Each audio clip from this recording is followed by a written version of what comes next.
Hello there, I'm Julian from Easily, and today I'm going to take you on a really quick tour of the Google Toolbar, one of those applications that Google gives away for free that can be really useful when browsing on the internet. So very quick, you can really install the Google Toolbar by literally going to Google and typing in the address bar Google Toolbar, and the search suggest brings up the link, and you can click on there and very simply install Google Toolbar on any browser that you might have. I've customized my toolbar a little bit, but just to take you through it, you can see here the first thing you can do on the Google Toolbar is to actually perform a search, and it's really useful because, again, if you start to type, it suggests some of the keywords which other people have been searching for and might be useful for you. So here I've done an example for domain names, or I might do cheap flights, for example, and it gives me options for cheap train tickets and car insurance and so on and so forth. You can also, next to it is the Google search button, and if you click on the drop down, it gives you some really useful shortcut buttons which are also available on the toolbar. So for Google Images, Google Maps, Google News, Google Video, and so on and so forth. Clicking out of that, I've put some of my favorite buttons on the Google Toolbar. One is for the Google image search, so you can click on it and immediately takes you to Google Images, or on the Google Local Businesses search, so you click on that and you can stick in a Google map search for one of your favorite businesses. And also, if you for Google News, you click on the drop down and it has a really useful tabbed drop down box here. You click on different types of news, business, world, UK, science and tech, top stories, and you can click through on one of these and it will bring up the news from the Google News search.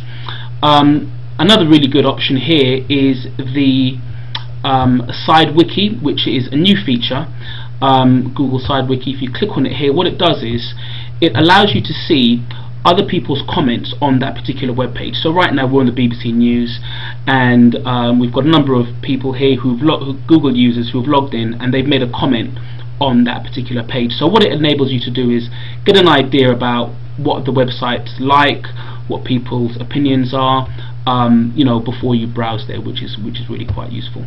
Also, we've got Google Bookmarks. So instead of using your normal bookmarks that you've got in your browser, you might store your bookmarks online, which is really useful, and you have to be signed in to get that. We've got the page rank of your website, so how popular that site is. You can do a spell check, and one of my favorite is the translate. So if we click on this, I've defaulted it to translate into French, which is really useful if you're looking at foreign websites, or if English isn't your first language and you'd like to view a web page in a particular language. And it's been defaulted to French, but as you can see here, Google have taken the time to translate into lots of different languages for your benefit. And then you can just click back on the Show Original button and it brings it back to English. Another example, if we've got a Wikipedia entry here for domain name, click on Translate, and there you go again, it translates it into French. And earlier on I was having a look at the Chinese, and as you can see, with one click of a button it translates it for you, which is really easy. Next thing we've got here is the autofill option. So if you're having to fill out forms quite a lot, then you can store your details on the autofill, and if you click it, it literally fills the form out for you, which is really useful also. And if you click on the little drop down and click on edit profiles, then you can go into the Google Toolbar options and edit all of your details in here. You can even put in credit cards protected by a password, and you can put in your shipping address, billing address, and it's just a really useful time-saving option while you're browsing on the internet. And then lastly, you've got a send to, so you can send a link. So if we go back to one of our favorite news stories here, you could send this link to your Gmail or to you know, a Blogger account that you might have, which again is really useful. So that's it. That was our whirlwind tour of the Google Toolbar. I hope you found it useful.